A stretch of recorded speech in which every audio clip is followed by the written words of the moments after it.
Olá, pessoal, tudo bem com vocês? Eu espero que vocês estejam bem e espero que vocês estejam empolgados para mais esse assunto, um assunto tão maravilhoso que nós vamos dar continuidade, que é o assunto de pilares. Pessoal, hoje, conforme vocês estão vendo aí na tela, nós vamos falar sobre dimensionamento de pilares intermediários, de pilar intermediário. E aí a gente vai ter um exemplo, vamos resolver um exemplo aqui de um pilar intermediário para que vocês compreendam qual é o modo de dimensionamento desse tipo de pilar. Antes da gente ir propriamente dito para a parte de dimensionamento, pessoal, observem aqui estas imagens. Olha só, aqui a gente tem um pilar aqui que dá a entender que ele é um pilar intermediário, porque a gente está vendo que ele está bem no meio da edificação, né? Num local centralizado na edificação. Então, esse, pessoal, é um pilar intermediário.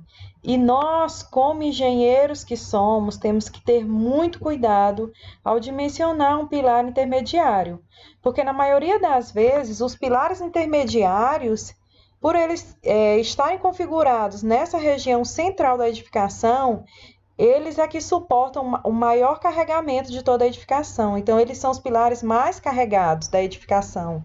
E por isso a gente deve ter muito cuidado no dimensionamento deles para não cometer um erro que venha a comprometer a função estrutural do pilar, como ocorreu aqui nesse exemplo desse pilar. Eu trouxe aqui outros exemplos de pilares também com problemas, pilares que entraram em colapso, para que a gente possa refletir a importância do nosso conteúdo, o tanto que a gente precisa se concentrar para aprender, porque para que a gente não sofra posteriormente com esse tipo de problema. Então, aqui ao lado tem um outro pilar, né? Nessa figura aqui nós temos um pilar que também sofreu ruptura. Aqui eu não vou falar quais foram os motivos da ruptura desses pilares, né? Não estou aqui com nenhum laudo sobre cada um dessas figuras que nós temos aqui, mas eu trouxe para que a gente possa refletir. Esse quadro aqui abaixo, eu acredito que a maioria de vocês irão se lembrar desses pilares aqui, porque é aquele edifício de Fortaleza que se rompeu. Vocês lembram aquele edifício de Fortaleza cujos pilares estavam bem desgastados, bem deteriorados, precisando de manutenção? E aí simplesmente o pedreiro veio, né, a equipe, a empresa e que estava fazendo um serviço de reparos e de manutenção, ela fez a demolição do pilar sem colocar escoras, né, sem escorar, sem colocar nenhum tipo de estrutura ali para poder resistir às forças que esse pilar estava resistindo, os carregamentos. Então, por isso, esse edifício veio a se romper, levando a óbito, se eu não me engano, de umas 9 pessoas, não me lembro, não me recordo direito, mas é aquele edifício Andréia, em Fortaleza, que se rompeu. Então, pessoal, nossa responsabilidade quanto ao dimensionamento estrutural e mais especificamente de pilares, que é o nosso assunto de hoje, envolve muita responsabilidade técnica. Então, a gente precisa se atentar ao conhecimento que nós temos sobre isso, o que diz a literatura, o que diz a norma, para que a gente preste um serviço de qualidade, né? E esses problemas não venham a acontecer conosco. Certo, pessoal? Então, partindo aqui do pressuposto que nós já entendemos que esse conteúdo é de suma importância, vamos então para o dimensionamento de pilares intermediários propriamente dito. Então, pessoal, nós vamos realizar agora o dimensionamento de pilares. Só que antes de nós dimensionarmos, eu elenquei aqui qual é basicamente o passo a passo para a gente poder fazer esse dimensionamento, para ficar de forma mais clara. E aí eu já vou antecipar para vocês, só para vocês terem aqui uma ideia. Eu acredito que todos vocês assistiram a videoaula passada, que ela traz conceitos importantíssimos para que vocês possam compreender essa aula de hoje. Então, pessoal, no dimensionamento de pilar intermediário, e aí vocês perdoem esse C aqui do nome dimensionamento, que é com S, né? Mas, enfim, acontece. Então, aqui, ó, no dimensionamento de pilares de pilar intermediário, olha só qual que é o passo a passo. Primeiro, a gente precisa determinar quais são os esforços solicitantes que atuam na estrutura. Depois que a gente sabe quais são os esforços solicitantes que atuam, nós iremos fazer a majoração desses esforços. E aí, vocês lembram que quando a gente estava calculando viga, nós majorávamos também, né, a questão dos esforços que atuam nas vigas.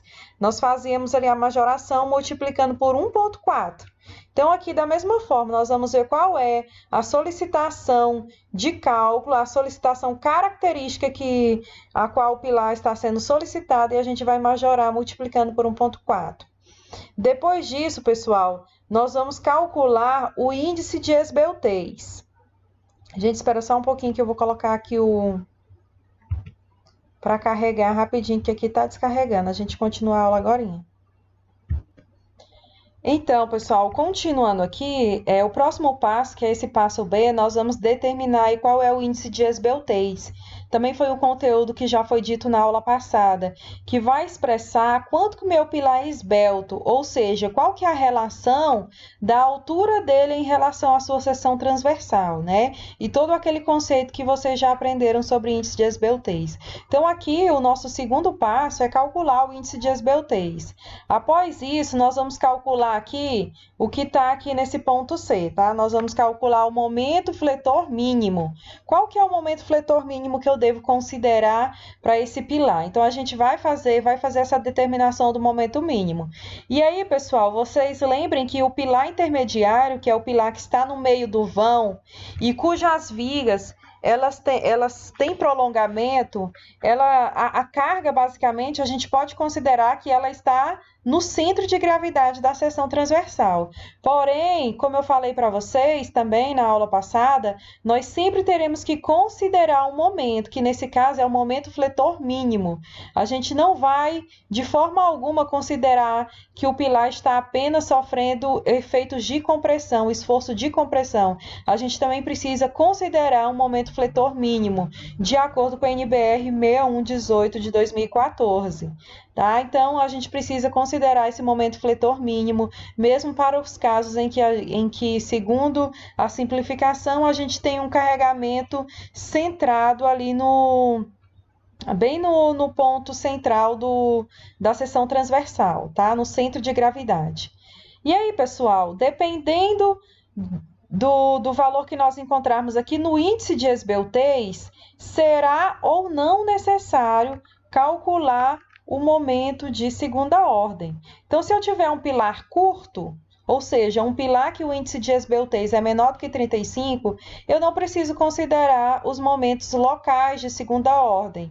Porém, se eu tiver aí pilares com esbeltez maior do que 35, entre 35 e 90, ou superior a 90, eu terei que considerar os momentos locais, tá? De segunda ordem. Então, por isso que aqui, o ponto D aqui, é o momento de segunda ordem, que pode ser necessário ou não, dependendo aqui do que eu encontrar no índice de esbeltez. Após a gente fazer essa análise do momento de segunda ordem, a gente vai, então, passar, pessoal, para o cálculo do μ. O que é o μ, né? O μ, ele é um fator, e esse fator a gente vai averiguar ele lá no ábaco de Venturini, porque esse μ, com o valor desse μ aqui, e mais do Ni, que é um outro fator que vocês vão ver ao longo da aula, nós jogando esses valores no ábaco de Venturini, é possível a gente encontrar um termo, tá? Que vocês vão ver lá, um valor, e com esse valor a gente determina a área de armadura necessária para esse pilar.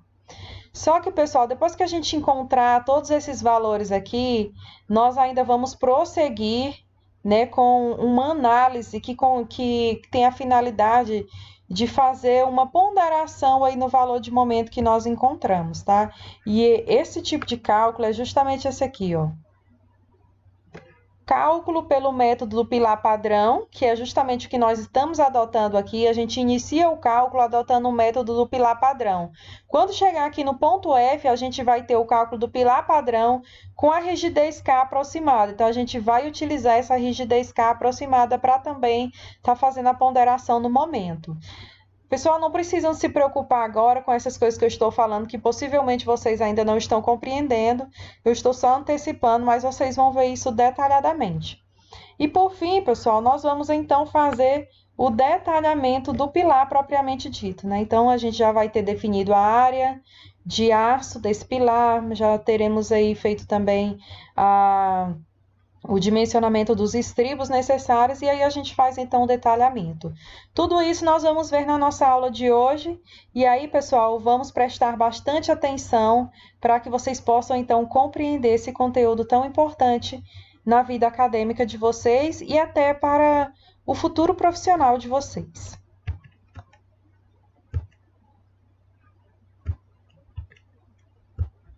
Então, vamos lá, então, dar início aqui ao exemplo propriamente dito. Então, a gente tem um exemplo aqui, é um pilar intermediário, então percebam que esse pilar intermediário, ó, ele está aqui no meio de um vão, e ele recebe aqui, ó, cargas dessas vigas aqui que estão passando sobre ele, certo? Então, é um pilar, pessoal, que não tem excentricidade de primeira ordem. Vocês estão vendo que ele não tem aqui uma excentricidade. A carga nesse tipo de pilar aqui, que é intermediário, é considerada que está sendo aplicada no centro de gravidade da seção, ou seja, sem causar excentricidade. E aí, pessoal, para a gente resolver essa questão aqui, observem comigo que nós temos aqui os dados da questão, e são bastante dados, diferente do que a gente já viu até agora. Mas vamos falar um pouquinho sobre eles. Pessoal, olha aqui, ó, o NK é a força normal, tá? O NK, pessoal, é essa força que está sendo transmitida aqui no pilar, no centro de gravidade dele. Ou seja, é a força característica, a força normal característica que o pilar está sofrendo, tá? Então, ele está sofrendo uma força de 841,31 kN. Esse é o NK. 841. Tirar aqui porque está tampando a... Mas, enfim. O NK é exatamente isso aqui, ó. 841,35. O LE, pessoal, é o comprimento de flambagem. Eu já estou dando ele aqui, ó. O comprimento de flambagem, ou seja, é a altura do pilar. A altura que eu vou considerar para poder calcular o índice de esbeltez, tá? Então, esse pilar, pessoal, ele é de 2,88 metros. Antes de nós passarmos adiante, pessoal, observem uma questão aqui bem interessante, tá? É o seguinte, nós vamos transformar já agora de início todas as unidades, só um momento. Nós vamos transformar aqui, ó, de início, todas as unidades aqui, ó, já em quilonewton por centímetro. Então, todos esses dados que eu vou passar para vocês aqui, eles já vão estar em quilonewton, já vou fazer a transformação para quilonewton e para centímetro, para já ficarem nas unidades de cálculo e para facilitar para a gente, tá? Então, por isso que aqui, ó, o NK que eu passei para vocês, o NK, ele já está na unidade de quilonewton, ele é 841,35. O LE, que é o comprimento desse pilar, a altura dele, o comprimento dele aqui que a gente vai calcular o índice de esbeltez. Ele está aqui, ó, 2,88 metros e eu já transformei para centímetros, que é 288 centímetros. O HY, pessoal, que é esse aqui, ó. O HY é essa altura aqui, né? Nesse sentido do elemento. O HY é igual a 19. O HX, que é aqui nesse outro sentido aqui, que são as dimensões do pilar, pessoal, tá? Isso aqui que eu estou passando para vocês, nada mais é do que as dimensões do pilar. Ou seja, o pilar é 19 por 40. Então, já estão aqui na unidade de centímetros, 19 por 40. O AC, pessoal, olha só, prestem atenção para vocês já irem se familiarizando. O AC é a área da seção transversal, tá? Então, toda vez que tiver AC em algum cálculo, tá se referindo à área da seção transversal, a área do pilar, que nada mais é do que o HX vezes o HY, que dá um valor de 760 centímetro quadrado. Pessoal, agora prestem atenção aqui comigo, que vai entrar essa questão aqui do gama N, tá? O que é esse gama N? Esse gama N aqui, pessoal, é o seguinte, vocês viram na aula passada que a norma diz que a dimensão mínima de um pilar é 19, que foi inclusive o que a gente utilizou aqui. Mas ela diz também que você pode utilizar uma dimensão de até 14 centímetros, só que você vai precisar multiplicar o carregamento, tá? O carregamento que está atuando sobre o pilar vai precisar multiplicar por um fator de ponderação chamado gama N. E esse gama N, observem aqui, ó, pessoal, olha só, a gente tem essa tabela aqui embaixo, que eu trago aqui os gama N, ó. Quando a base é 19, o gama N vai ser igual a 1, que é o nosso caso, 19 é igual a 1. Se o pilar tivesse dimensão de 18, seria 1,05. Se tivesse dimensão de 17, seria 1,10 e assim sucessivamente. Se fosse um pilar de dimensão de 14, aí seria 1,25. O fator de multiplicação, de majoração do esforço. Pessoal, além de multiplicar pelo gama N, a gente sabe que também a gente precisa multiplicar pelo gama F, que é aquilo que a gente já sabe há bastante tempo, que para efeitos de cálculo, né, o NK, para ele se transformar em ND, ou seja, normal de cálculo, nós temos que multiplicar pelo gama F, ou seja, majorar o esforço. E o gama F, que já é conhecido de vocês, é 1,4, tá, pessoal? Pessoal, agora aqui, ó, o FCK do concreto nessa questão é exatamente 30 MPa. 30 MPa, mas aí eu já fiz a transformação em quilonewton por centímetro quadrado, que é a nossa unidade, e aí ficou ó, de apenas 3, tá? 3 quilonewton por centímetro quadrado. É a transformação do MPa. O FCD, pessoal, é a resistência do concreto minorada. Nós vamos minorar a resistência do concreto para fins de cálculo. Então, é o FCK dividido pelo gama F. Eu já vou dividir o 3, né, porque já está na unidade, aí eu já vou achar o valor na unidade correta. 3 dividido por 1,4 dá aqui 2,143, certo? Então, o FCK de 3, mais quilonewton por centímetro quadrado, FCD de 2,143. Vocês estão entendendo, né, pessoal, que a gente já esses números estão bem pequenos, porque a gente está utilizando já a unidade que vai servir para o nosso cálculo. E aqui, pessoal, o FYK. O que é o FYK? É a resistência de escoamento do aço. Essa resistência ela é igual a 500 MPa, mas aí quando a gente transforma para quilonewton por centímetro quadrado, a gente encontra o valor de 50 quilonewton por centímetro quadrado. Pessoal, o D1x aqui, nós vamos considerar 4, tá? Esse aqui é aquele valor de D1 que vocês também viram lá, é o mesmo conceito daquele D1 que vocês viram na parte de vigas, tá? É a distância do centro da armadura até a borda de concreto, até a borda do pilar. Ou seja, eu vou contar ali da metade da armadura mais o cobrimento. É esse D1x. E esse alfa B aqui, pessoal, esse alfa B, ele vai depender do tipo de apoio que essa viga tem. No caso, como na verdade, esse pilar, tá? Falei tanto em viga na aula de vigas que agora eu tô confundindo, mas enfim. Esse alfa B aqui, pessoal, ele é igual a 1, porque este pilar é considerado biapoiado. Então, ele tem aqui, ó, condições de apoio, ele é biapoiado, um pilar biapoiado, e por isso o alfa B é igual a 1. Se nós tivéssemos outras condições de apoio, o alfa B iria mudar, e aí a gente teria que verificar exatamente para qual condição de apoio, qual seria o valor de alfa B. No caso do nosso exemplo, por ser um pilar biapoiado, nós teremos um alfa B igual a 1. Então, pessoal, esses são os dados da nossa questão. Agora a gente vai aplicar esses dados e vamos resolver este exemplo, fazer o dimensionamento deste pilar que possui todas essas características. Então, pessoal, olhem só. Aqui a gente já vai aqui para o ponto A, né? Aquilo que nós vamos fazer é exatamente esforços solicitantes majorados.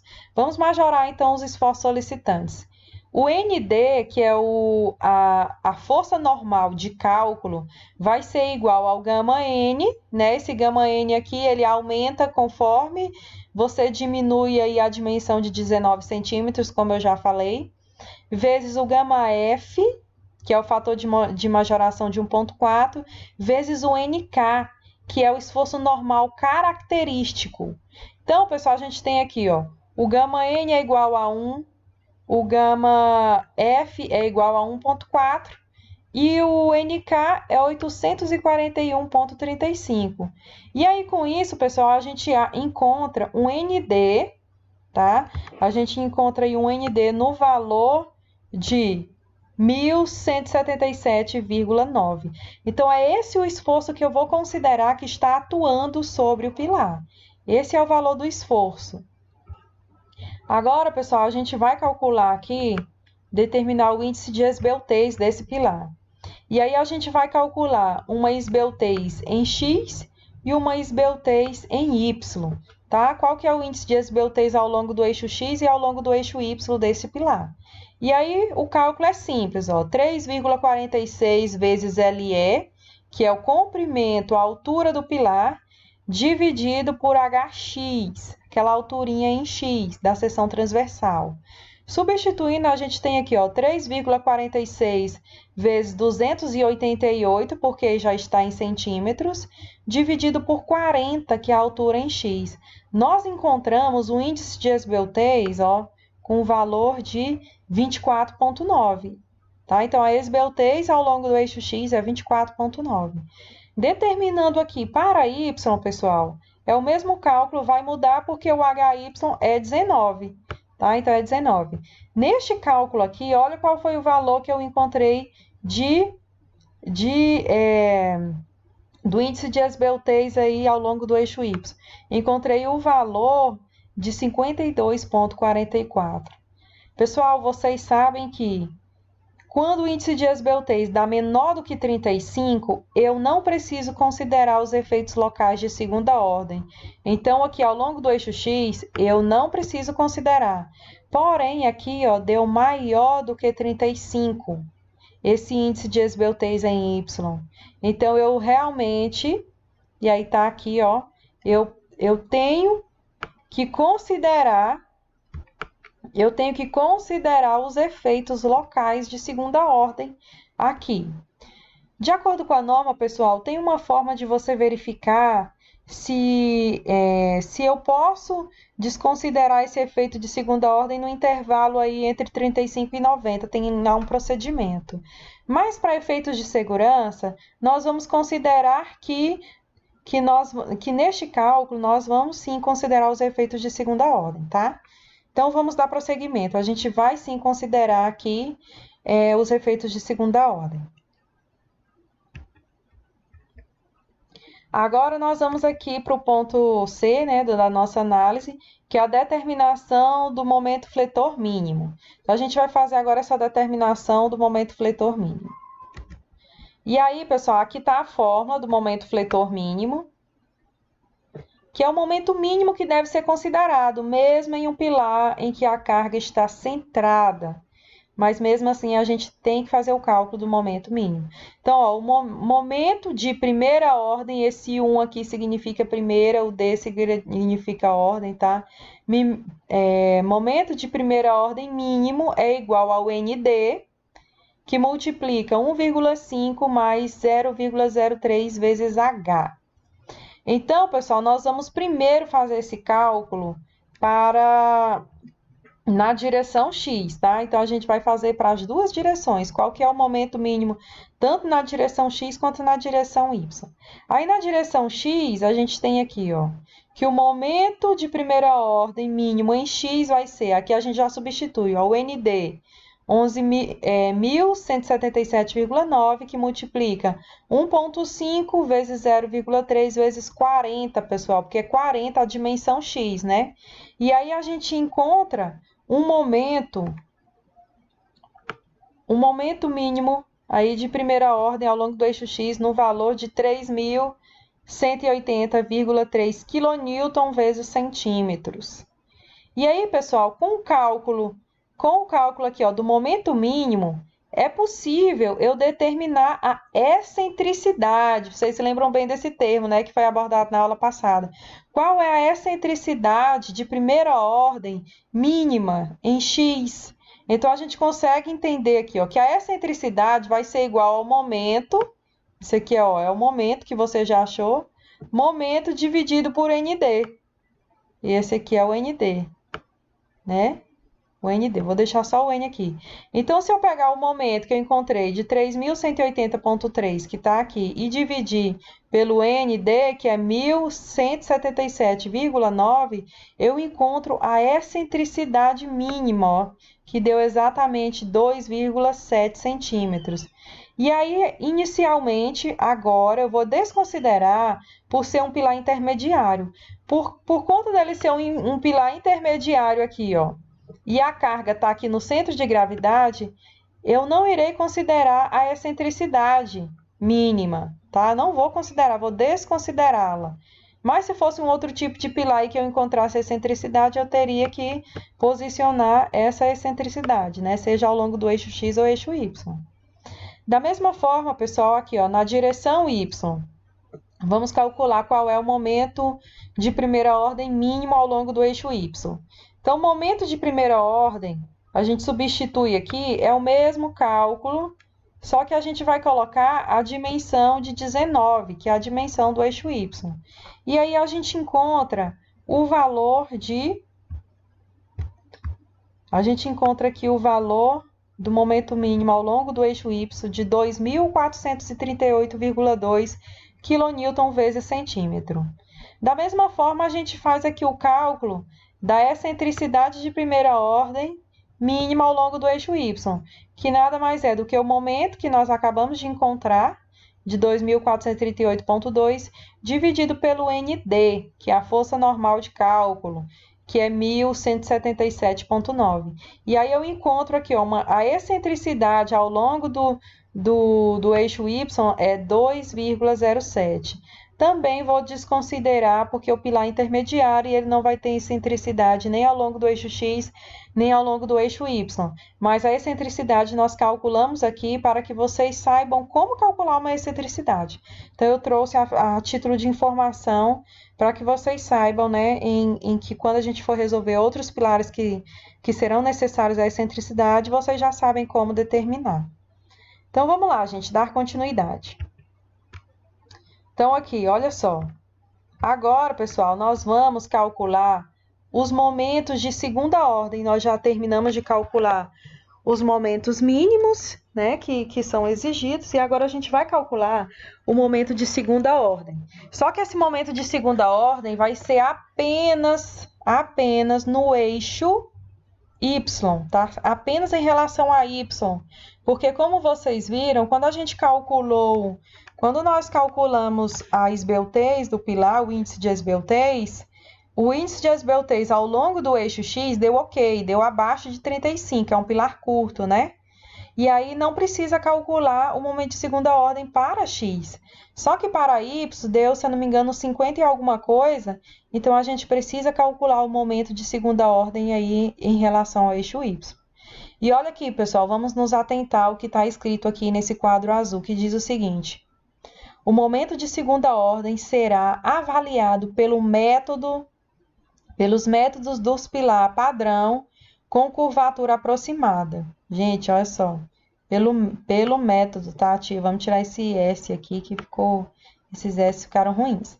Então, ó, o momento de segunda ordem será avaliado pelo método de pilar padrão com curvatura aproximada. Esse é o nome do método que a gente está utilizando para poder calcular o momento de segunda ordem. Então, a partir daqui, a gente está usando o método de pilar padrão com curvatura aproximada. Esse é o nome do método. E, pessoal, antes da gente ir propriamente dito para o cálculo do momento, algumas ponderações são necessárias, alguns valores são necessários encontrar, né, inicialmente, para que a gente possa, então, calcular o momento de segunda ordem. E um desses valores, pessoal, é a força normal adicional. Essa força normal adicional aqui que vocês estão vendo é calculado por essa fórmula aqui, ó. O Ni é igual ao ND, que é a força normal de cálculo, dividido pelo AC. O AC, pessoal, é a área da seção transversal, que multiplica o FCD, tá? Que é a resistência do concreto de cálculo. Então, pessoal, substituindo aqui, ó, nós temos o ND, que é 1177,9, dividido, a área da seção é 760, e o FCD, que é a resistência do concreto de cálculo, a resistência do concreto é 30 MPa, que é igual a 3 kN por centímetro quadrado. Então, você divide 3 por 1,4, e aí você encontra o FCD. O 3 é o FCK, e aqui é o gama F. Faz a divisão e aí você encontra o FCD. Então, pessoal, fazendo essa continha aqui, nós vamos achar que o Ni vale 0,72. Agora, com esse Ni aqui, nós vamos determinar, nós precisamos dele para determinar um próximo fator aqui antes de calcular o momento, que é o raio de giração ao longo do eixo Y. Tá? Então, a gente vai determinar qual é o raio de giração, porque a gente vai precisar dessa informação para calcular o momento. E aí, o raio de giração, pessoal, é dado por essa nomenclaturazinha aqui, ó, 1 sobre R. 1 sobre R nada mais é do que o raio de giração. Então, vamos lá. O raio de giração, que é 1 sobre R, é igual a 0,005 dividido por H, que multiplica o Ni, que nós já calculamos, o Ni aqui, ó, mais 0,50. E aí, a gente só faz aqui a substituição, onde é H, a gente vai colocar 19, porque nós estamos falando ao longo do eixo Y, o eixo Y é 19. O Ni nós vamos substituir por 0,72, que está aqui, ó. E aí, resolvendo a conta, essa continha, nós vamos achar aqui, ó, esse valor aqui de raio de giração. 2,15 vezes 10 a menos 4 centímetro a menos 1. Ok? Então, esse é o nosso raio de giração. Aí, pessoal, a norma fala que a gente tem que analisar o raio de giração por essa fórmula aqui, mas ela também diz que a gente tem que analisar essa segunda forma aqui, ó, que é simplesmente o 0,005 dividido por H. E aí, a gente retira o Ni aqui, essa parte do Ni. A gente precisa analisar esse 0,005 dividido por H, que é 19, ó, a gente encontra esse valor de 2,63 vezes 10 a menos 4. Então, pessoal, esse valor aqui, eu preciso comparar com esse e vou adotar o menor entre eles. Então, de acordo com a norma, eu acho o raio de giração nessa fórmula. Depois, eu preciso aplicar só metade dessa fórmula aqui também para poder comparar, que vai ser 0,005 dividido por H, e aí eu tiro essa parcela do Ni aqui. E aí eu fiz isso, ó, 0,005 dividido por 19, que deu exatamente 2,63. E aí eu pergunto para vocês, qual é o menor entre esses dois? 2,15 ou 2,63?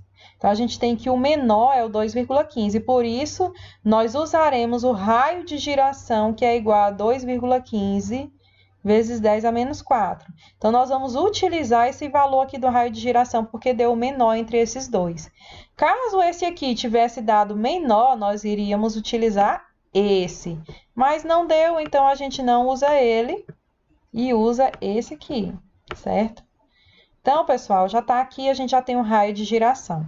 Então, vamos adiante, que agora com esse raio de giração é possível a gente calcular o momento de segunda ordem em torno do eixo X. Do eixo Y, na verdade.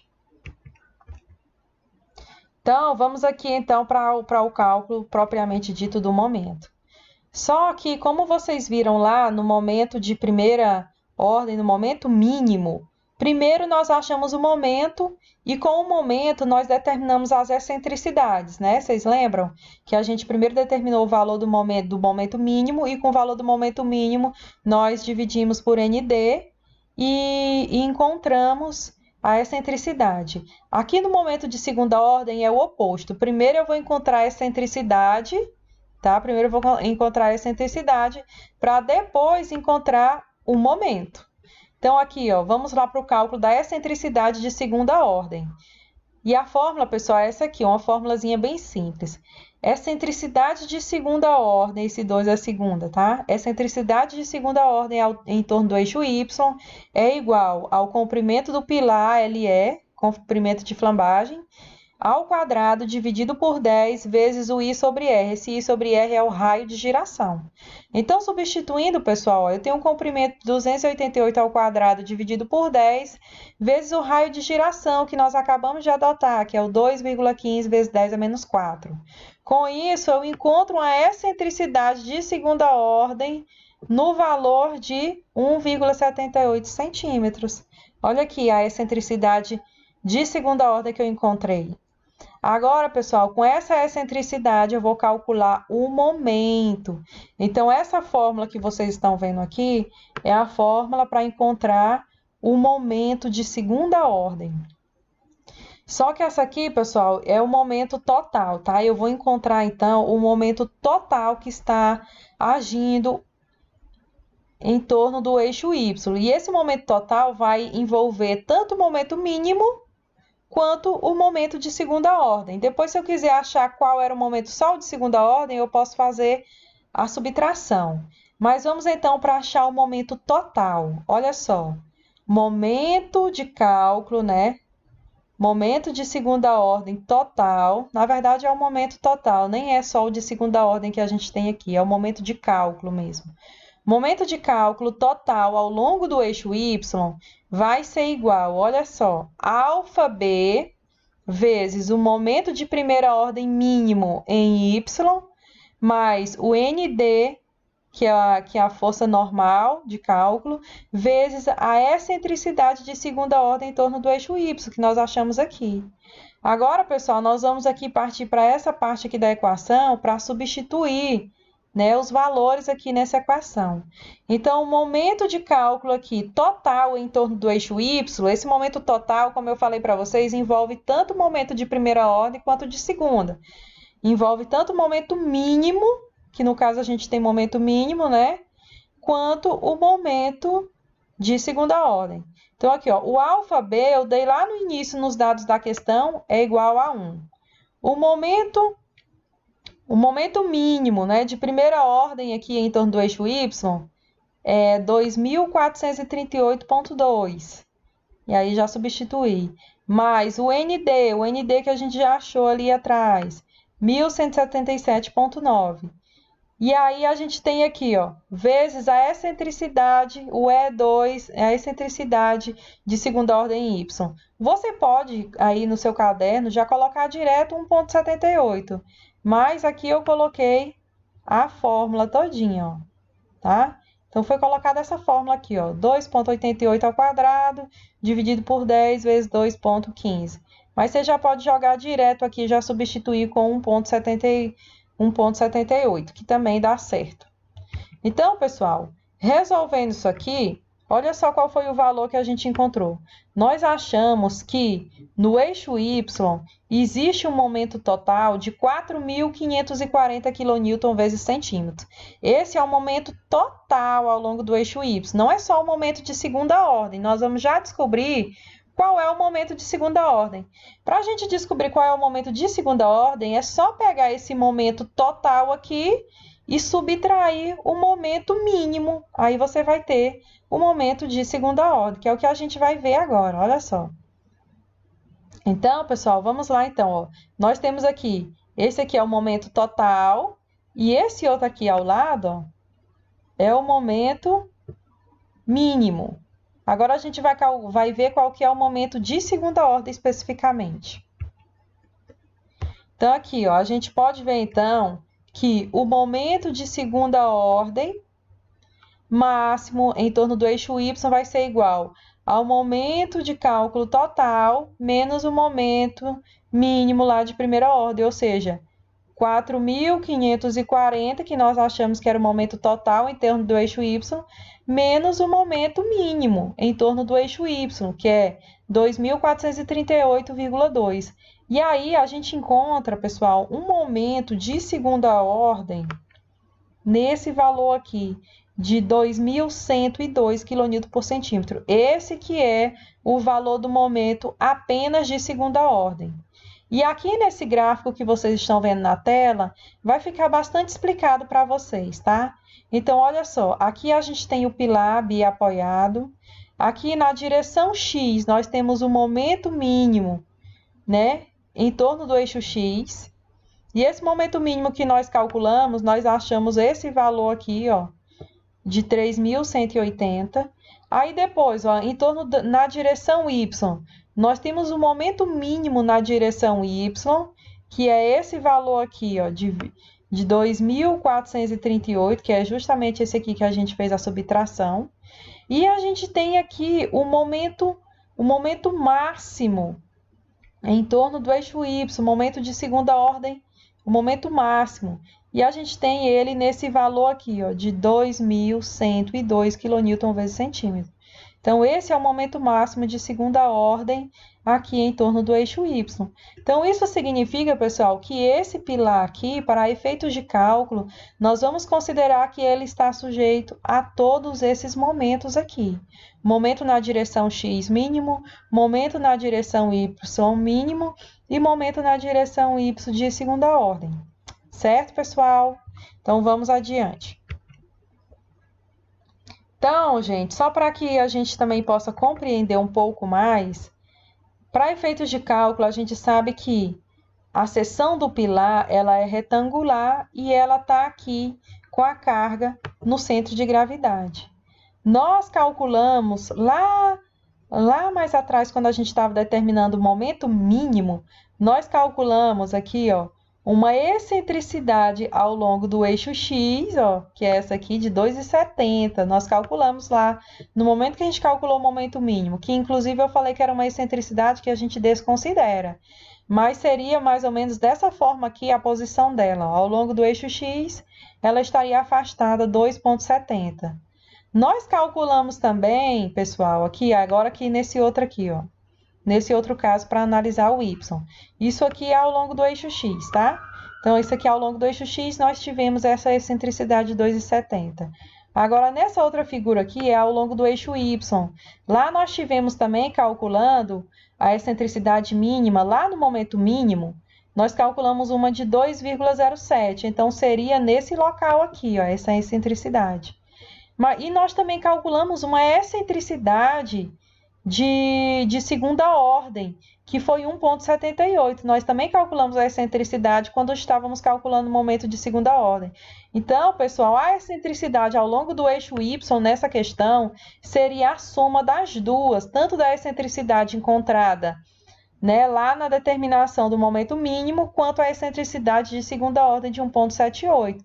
Somando as duas, nós teremos essa excentricidade aqui no eixo Y. A força estaria sendo aplicada a exatamente 3,85 centímetros de distância do centro de gravidade aqui da seção, tá? Então, isso aqui é ao longo do eixo Y. Então, isso aqui, pessoal, é só para a gente entender como é que a gente posiciona as excentricidades na seção transversal, para a gente compreender um pouco.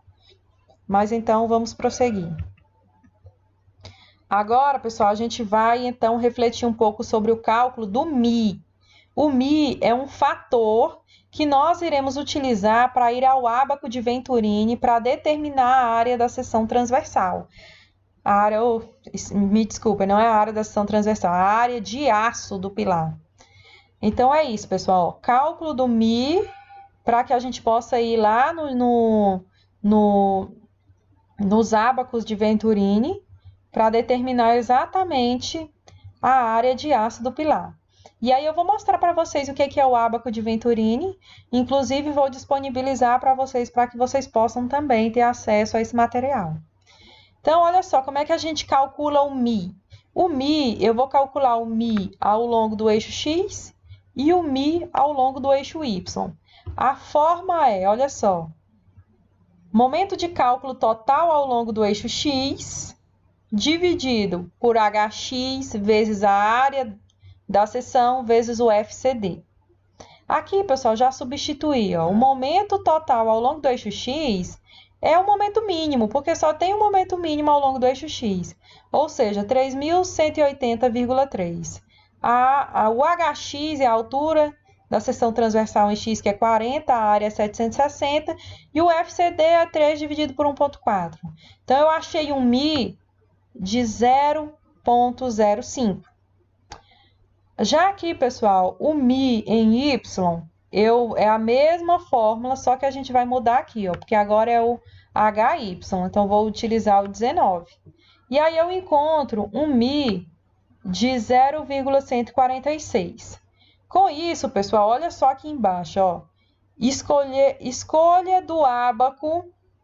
Aí aqui a gente faz essa pequena continha aqui para que a gente possa determinar, para nos ajudar lá na escolha do ábaco, porque Venturini desenvolveu diversos ábacos. E aí a gente faz essa continha aqui, né? Que é a mesma continha para x e a gente faz também para y, para que a gente possa, então, investigar o ábaco, porque são muitos ábacos. E aí, para a gente escolher um ábaco para trabalhar, a gente precisa, então, fazer essa continha, que nada mais é do que o d'x sobre hx e o d'x sobre hy. O d' é 4, lembra que a gente adotou lá nos dados da questão? Então, 4 dividido por 40 é 0,1 e 4 dividido por 19 é 0,21. Então, pessoal, nós vamos utilizar esse 0,21 no momento da escolha do ábaco, tá? Então, a gente vai utilizar esse 0,21. E aí, eu vou estar mostrando o ábaco para vocês agora. Inclusive, aqui está dizendo que foi escolhido o ábaco A4, mas, na verdade, a gente vai ver que não vai ser esse A4, não. Vai ser o ábaco 9 que nós vamos escolher para a nossa questão. Vou tentar colocar o 9 aqui, ó. Vamos, então, no nosso ábaco 9. E aí, pessoal, isso aqui, esse número 0,21, é para que a gente escolha exatamente o ábaco. Mas os dados que nós vamos entrar no ábaco para determinar esse fatorzinho aqui, ó, que parece um Wzinho, nós vamos entrar no ábaco para determinar quem é ele, tá? Porque ele é que vai me ajudar a calcular aqui, ó, a área da seção. Então, quais são os dados de entrada no ábaco? Primeiro, eu vou escolher o ábaco em função, vou colocar até aqui, ó, 1, ó, 1. Primeiro, eu vou escolher o ábaco em função desse valor aqui, e aí, como esse aqui, ó, deu 0,10, e esse aqui deu 0,21, qual dos dois que eu vou utilizar, professora? Você vai utilizar esse aqui, ó, em torno do eixo y. Por quê? O μ em x deu menor do que o μ em y. E aí, eu vou utilizar o μ de y. Por quê? Porque é no meu y que eu tenho a situação mais desfavorável do pilar, que é onde eu tenho maior momento, é onde eu tenho momento mínimo mais momento de segunda ordem. Então, é a situação desfavorável. Então, quando eu calcular o μ em x e o μ em y, o valor que for maior é o que eu vou considerar para entrar no gráfico. Então, na verdade, eu vou entrar no gráfico com esse valor aqui de μ de 0,146, a gente pode até arredondar para 0,15. Então, vamos considerar, então, que o μ é 0,15. A gente vai entrar lá no ábaco procurando esse valor. 0,15, tá? Que a gente vai procurar o μ em x. E entramos no ábaco também com o ni. Esse ni que a gente já calculou lá atrás. Eu trouxe ele para cá só para a gente lembrar. Então, o ni é 0,72. Então, lembrando que esse aqui, ó, é 0,15, o μ, e o ni 0,72. Nós vamos agora passar para o ábaco para encontrar esse Wzinho aqui, tá? Para a gente saber qual é o valor dele em função desses dois valores aqui de μ e de ni. Então, gente, vamos aqui abrir o ábaco. Tá no arquivo aqui em PDF, vou abrir aqui para vocês.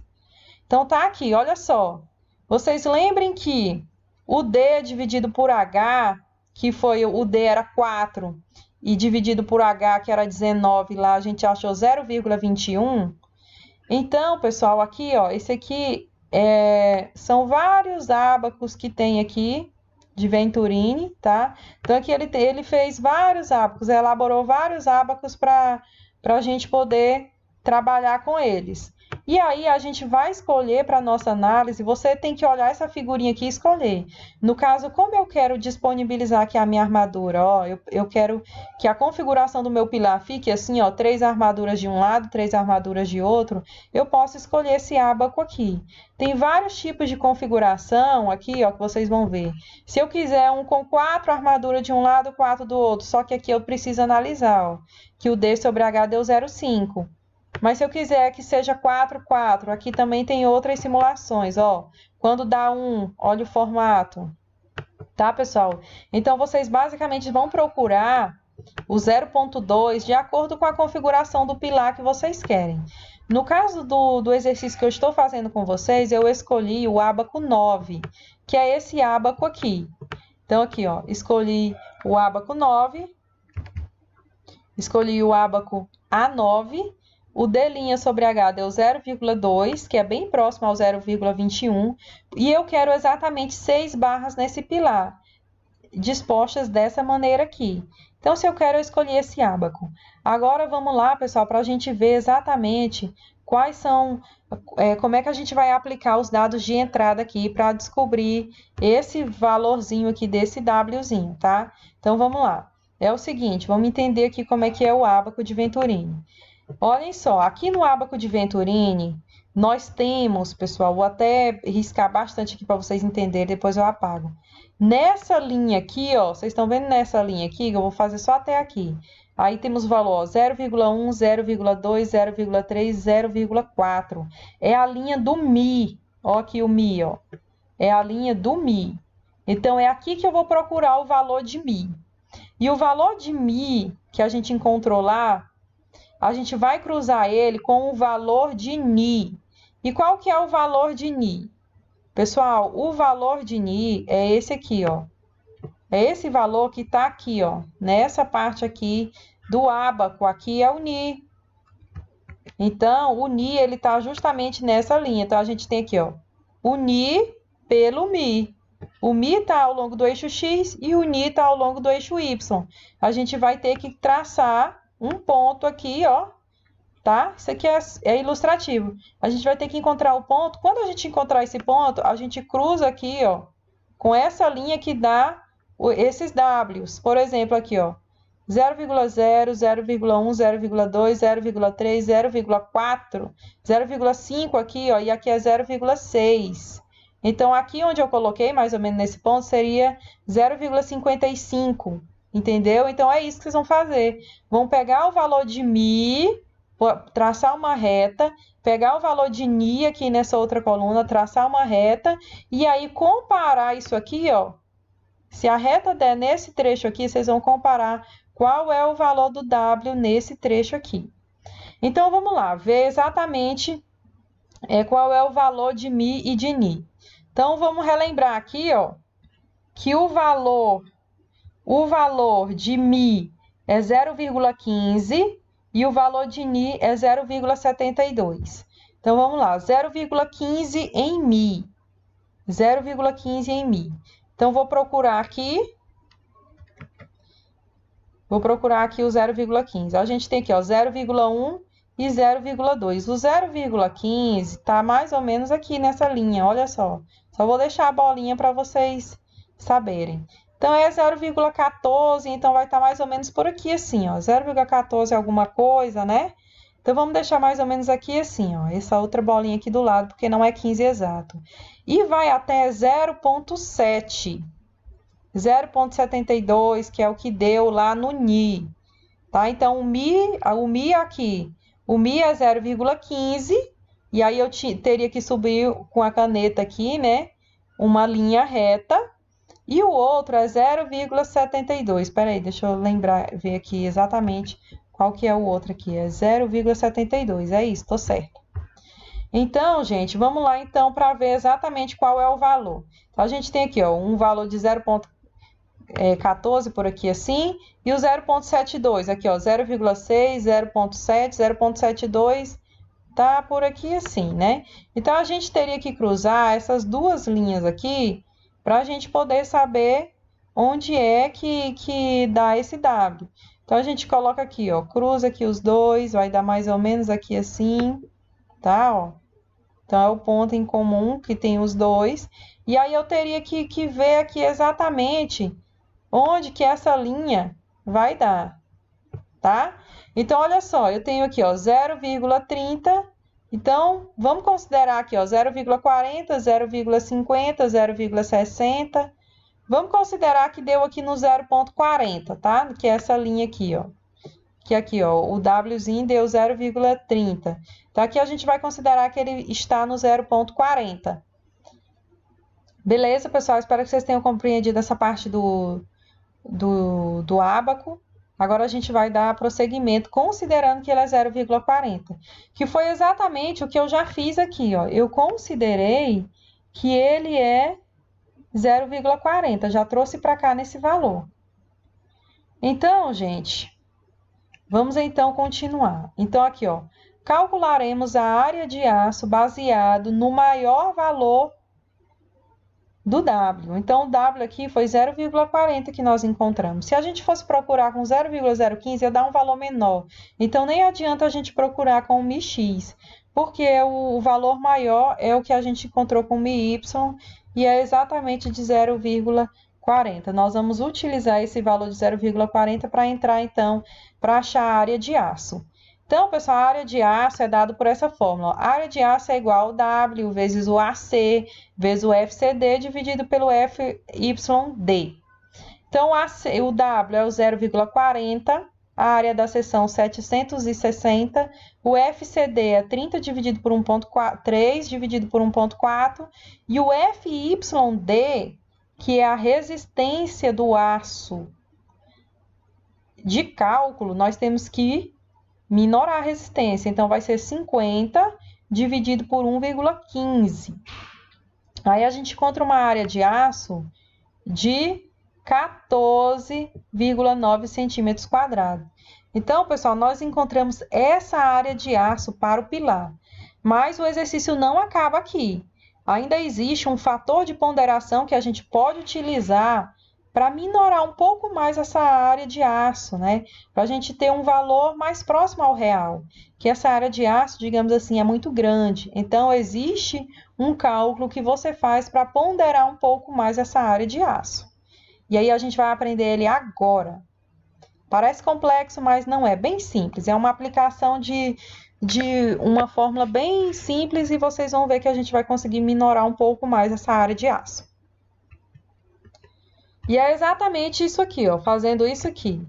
Cálculo pelo método pilar padrão com rigidez K aproximada. Então, agora a gente vai aplicar o conceito da rigidez K aproximada. Então, agora, a partir de agora, a gente está aplicando. Nós já fizemos o cálculo pelo método pilar padrão e a gente precisava fazer pelo método do pilar padrão. Agora, a partir dos dados que nós obtivemos com o cálculo do pilar padrão, é que a gente vai calcular a rigidez K aproximada. Vai calcular uma nova área de aço com a rigidez K aproximada. Então, tudo que nós fizemos não foi em vão. A gente vai precisar daqueles dados. Pessoal, e como é que a gente vai fazer esse cálculo?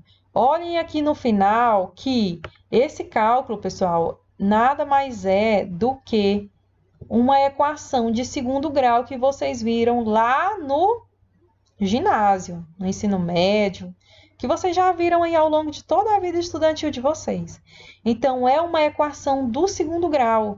Só que essa equação do segundo grau, Bhaskara, existem umas regrinhas, umas fórmulas para você encontrar o A, o B e o C para poder substituir aqui, que é o que está aqui em cima, olha só. O A, pessoal, ele é dado por essa fórmula aqui. O A ele é 5 vezes HY. Só que para a gente facilitar os cálculos, quando a gente faz a equação de segundo grau, a gente costuma querer que o A seja igual a 1. Então, para ser igual a 1, nós vamos ter que dividir o 5 vezes HY pelo 5 vezes HY, que um número dividido por ele mesmo é igual a 1.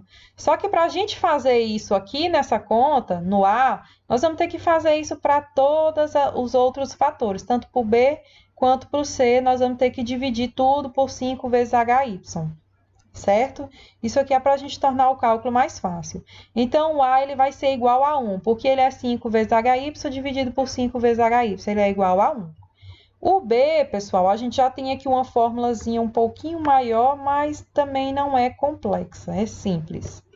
Então, a fórmula do B é essa aqui, ó, HY ao quadrado vezes ND, menos ND vezes o comprimento, né, de flambagem, o LE, ao quadrado dividido por 320, menos 5 vezes o HY, que multiplica o alfa B, que multiplica o momento de primeira ordem mínimo em torno do eixo Y.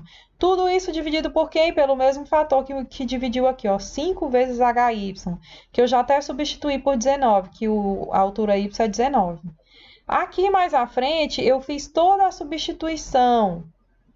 Fiz toda a substituição aqui com valores, para ficar bem claro, né? O HY aqui, o HY ao quadrado é 19 ao quadrado, vezes o ND de 1117,9, menos o ND, que é o 1119 de 177,9 de novo, vezes a altura ao quadrado, que é 288 ao quadrado, dividido por 320, menos 5 vezes o HY, que é 19, vezes 1, né, que o alfa B é 1, vezes o momento mínimo em Y, que é 2.438,2, dividido por 5 vezes 19.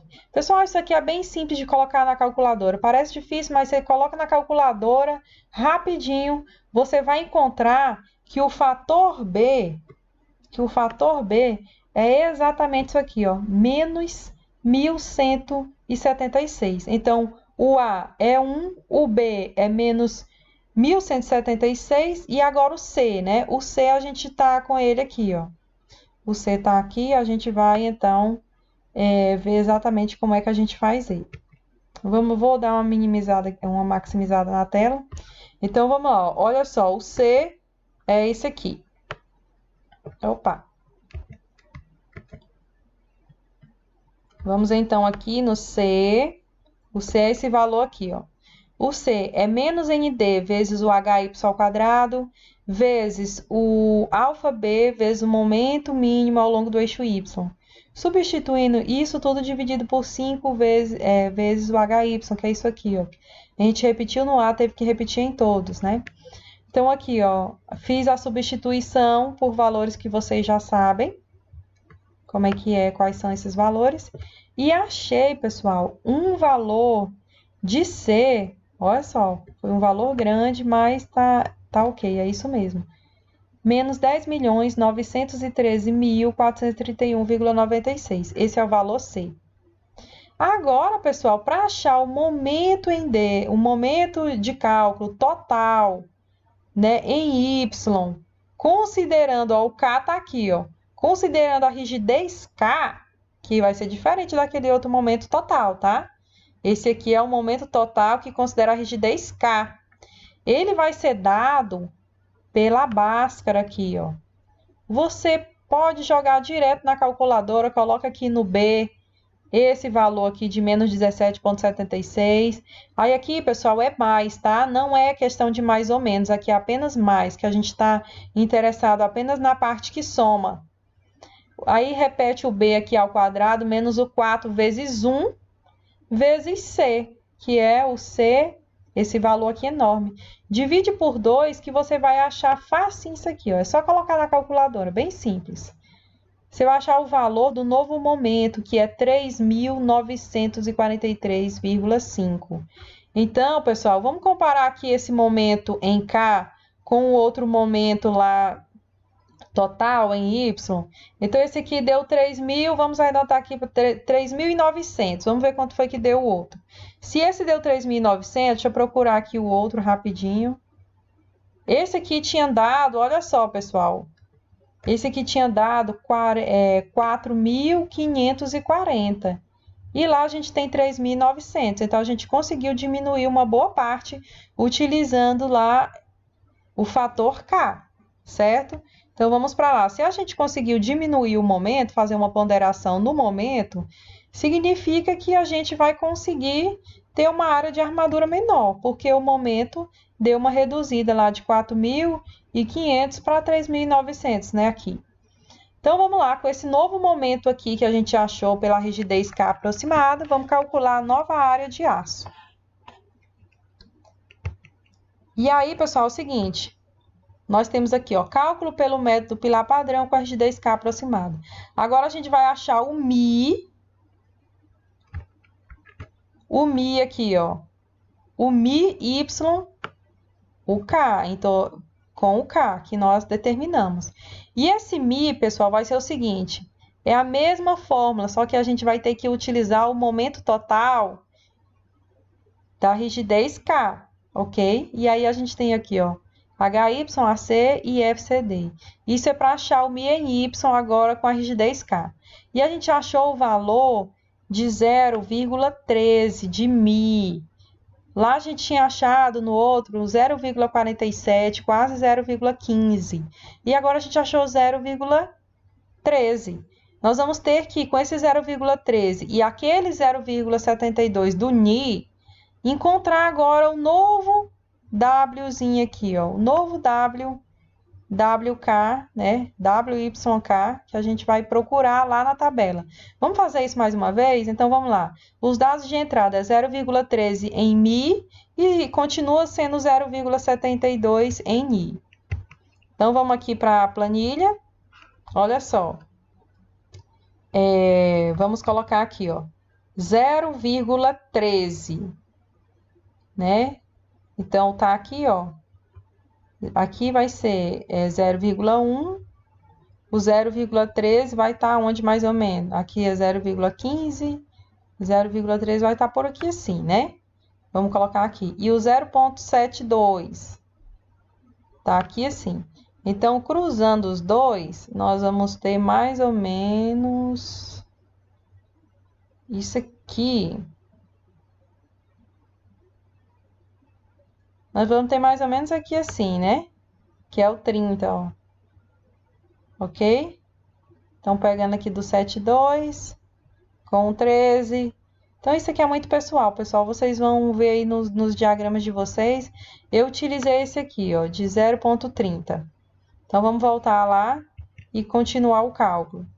E aí, pessoal, eu utilizei aqui, né? Então, ó, coloquei aqui, ó, D dividido por D', continua sendo lá o ábaco de 0,20. Eu escolhi o ábaco A9.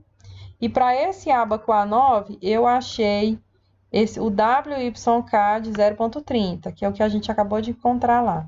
0,30. Agora, eu coloco aqui, ó, ao invés de ser só o W, eu vou colocar o WYK, que é o valor que eu achei, ó, de 0,30.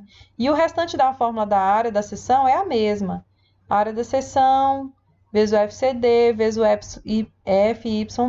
Isso aqui para a gente achar, pessoal, a área de aço do pilar.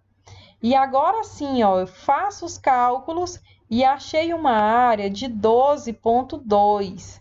Então, nós saímos de uma área, vamos ver qual era a área que tinha dado aqui, ó. Saímos de uma área de 14, ó, de 14,9, né, que tinha dado anteriormente, antes de fazer a ponderação pelo fator K, a gente tinha encontrado aqui essa área aqui bem grande, 14,9. E aí, depois que a gente fez a ponderação pela rigidez K, nós encontramos agora uma área de 11,2 centímetros de aço. E é exatamente essa área de 11,2 que a gente vai utilizar para pegar as barras de aço na tabela. Vocês já se familiarizaram a tabela lá de armaduras transversais, agora vocês vão ver a tabela de armaduras longitudinais. Então, pessoal, sabendo que a área de aço tem que ser 11,2, olha aqui a nossa tabela. Então, a gente tem essa tabela aqui para poder verificar, né, a questão do aço. Como nós escolhemos aqui, ó, o ábaco A9 e escolhemos que a gente queria 6 barras, a gente tem aqui o número de barras, 1, 2, 3, 4, 5, 6. Então, nós escolhemos esse número de barras aqui, 6. Então, vou ter que procurar dentro de 6 qual que é a área perto do 11,2, que é a área que eu preciso. Então, qual que é a área mais próxima, né? Então, aqui, ó, de 7,5 eu pulei para 12. Então, o 12, ele tá próximo lá do 11,2. Então, eu vou utilizar exatamente esse aqui, ó. Vou ter uma área de 12. Então, qual é a bitola da barra? 16 milímetros, tá? Então, eu terei 6 barras, 6 aqui, 6 barras de 16 milímetros, o que vai me dar uma área de aço de 12. Então, pessoal, é isso, tá? Então, a barra vai ser justamente essa aqui, né? A gente vai ter aqui, ó. A gente vai ter exatamente 12 barras, ou 6 barras. Cadê aqui? Beleza. Nós vamos ter exatamente isso aqui. Uma área de 12 centímetros quadrados de aço. E são barras de 16 milímetros. E são exatamente 6 barras. 6 barras de 16 milímetros, dando uma área total de 12 centímetros quadrados. Espero que vocês tenham compreendido. Tudo isso porque a gente escolheu esse ábaco aqui para trabalhar, que é um ábaco que utiliza 6 bitolas no pilar. Então, a gente vai ter esse aço aqui. E aí, pessoal, a gente vem entrando para o detalhamento do pilar. Vamos, então, detalhar o pilar. A gente já sabe que as armaduras longitudinais aqui, ó, do pilar, as barras, são 6 de 16 milímetros. Agora, a gente vai ver aqui a parte do estribo, que também é bem simples de ser calculado. Olha como é que calcula os estribos. Ó, estribos. Nessa primeira parte aqui, a gente tem a regrinha que a norma estabelece. O estribo, a barra de estribo, ela tem que ser maior ou igual, tá, a 5 milímetros, ou a bitola dividido por 4, tá? A bitola da barra longitudinal dividido por 4. Então, eu tenho aqui, ó, aqui deu 5 milímetros, a bitola da barra longitudinal é 16 milímetros, dividido por 4 dá 4. De acordo com a norma, eu não posso utilizar uma armadura, um estribo menor que 5 milímetros. Então, eu vou ficar com o valor de 5 milímetros, tá? Então, os estribos terão 5 milímetros, que é o que já está aqui, ó. Estribo de 5 milímetros. Agora, qual é o espaçamento entre esses estribos no pilar? Então, ó, vamos aqui, ó, espaçamento mínimo. De acordo com a fórmula, o espaçamento máximo entre os estribos, ele tem que ser menor ou igual a 20 centímetros, AB, ou a 12 vezes o diâmetro da armadura longitudinal, do aço CA50, ok? Então, a gente tem aqui, ó, colocamos as situações aqui, ó, 20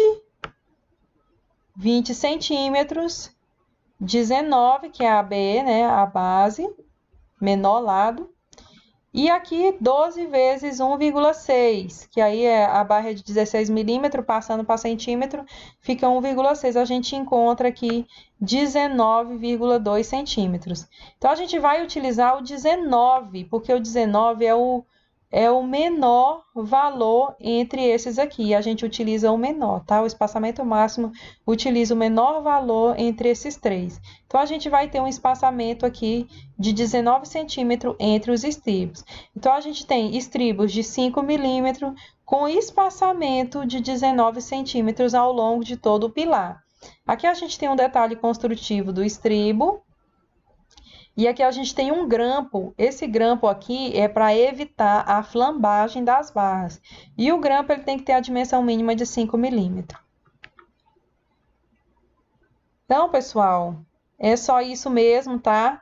Nós concluímos aqui a nossa aula. Aqui está o último slide. Esse último slide é mais para a gente só verificar tudo que foi feito nessa aula.